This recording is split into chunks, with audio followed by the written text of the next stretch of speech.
So this is just a little video talking about my safety setup for Bonfire Night.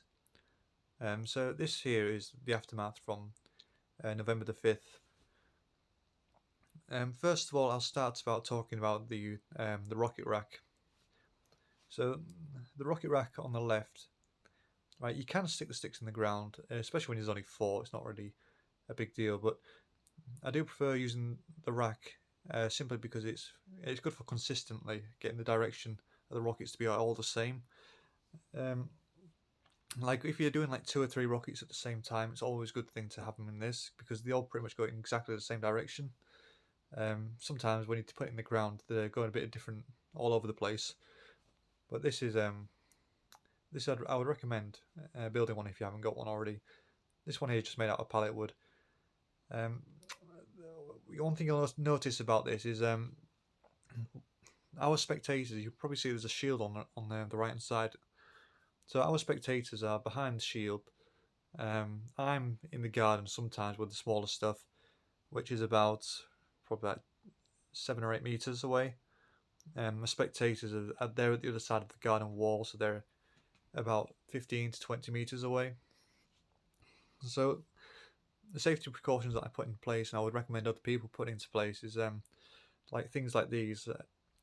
Like the wind was coming from the left hand side of this picture here, so it was going towards the spectators.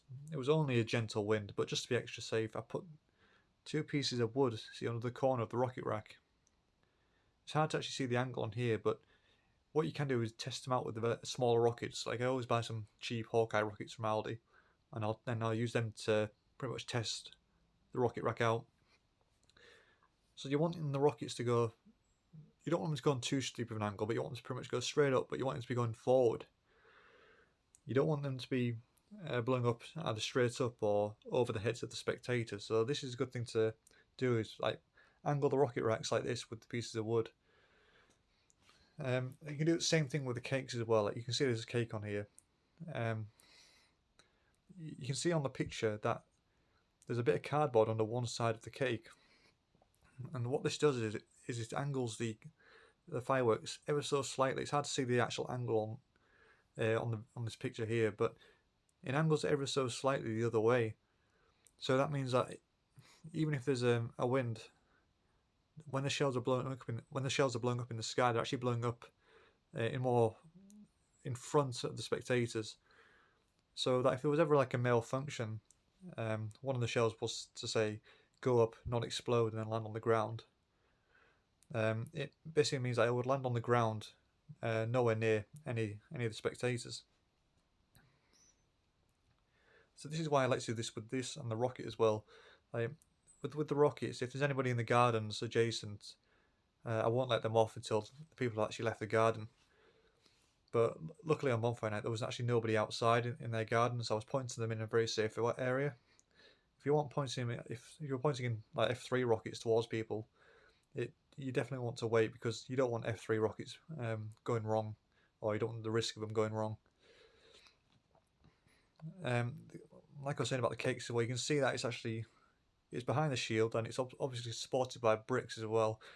You support them with bricks, just in case, really, because let's just say the cake was to malfunction.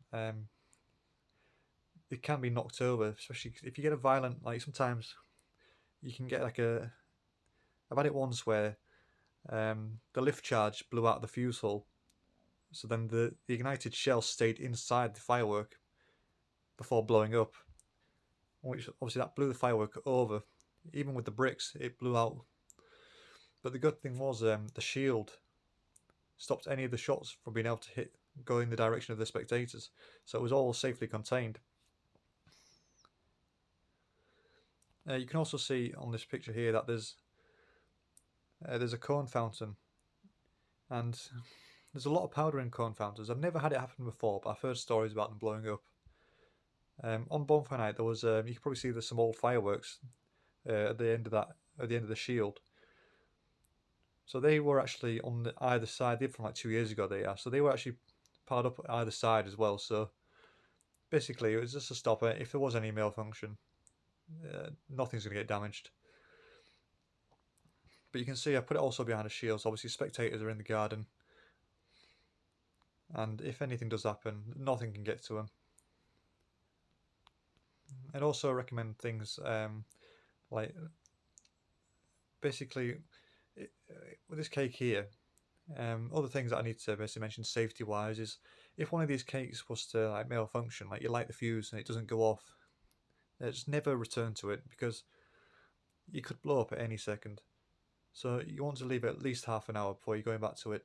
And when you go back to it, again, you want to treat it like it could blow up at any second. And you want to get a watering can and absolutely douse it in water. Don't take any chances.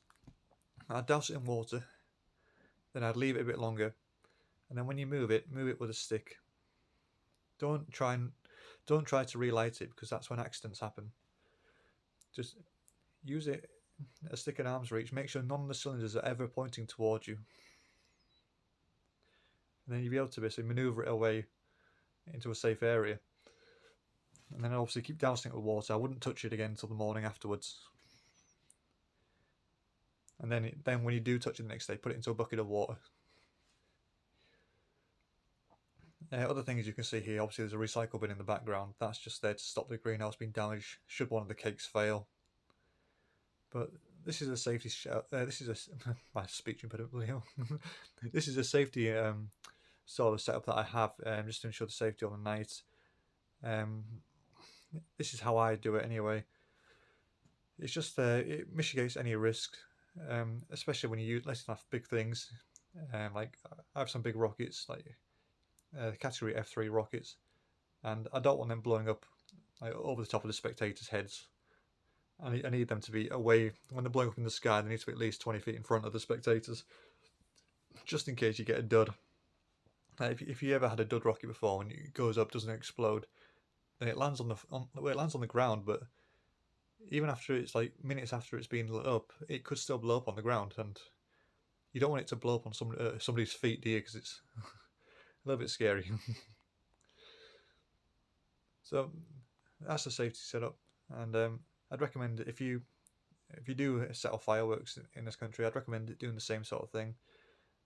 Just keep it as safe as possible, because fireworks are really fun, but at the same time there's a bit of a danger element to them, and you need to do all these things to mitigate the risk and make sure nobody gets hurt. So thanks for watching.